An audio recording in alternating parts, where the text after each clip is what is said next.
ကျွန်တော်ဤဝိညာဉ်ကိုယ်တော်အားချီးမွမ်းနာနာတိုင်းသူကယူနာတိခံစား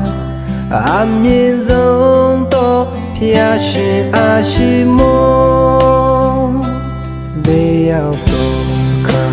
ကိုယ်လုံးနာဖြစ်တော်မူ၏အကျွန်တော်ကိုမဆာတော်မူ၏ဆုံးချုံခြင်းမှ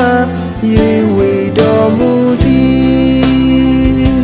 ဆုံးတော်သူရဲ့ကရုဏာကိုယ်တော်ဤနာမအိုအောမွေရာကြီးမြဲရဲ့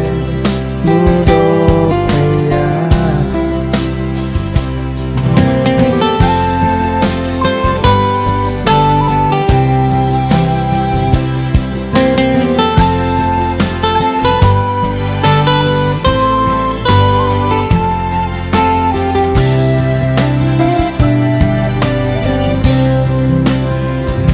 ကျွန်တော်ဤဝေ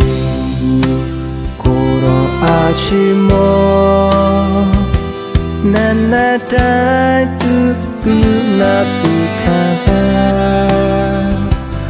အမြင့်ဆုံးသောဖျားရှင်အားချီးမွမ်းဘေးရောက်တော့အခါခုံလုံးလာဖြစ်တော်မူ၏အကျွန်တော်ကိုမဆာတော်မူ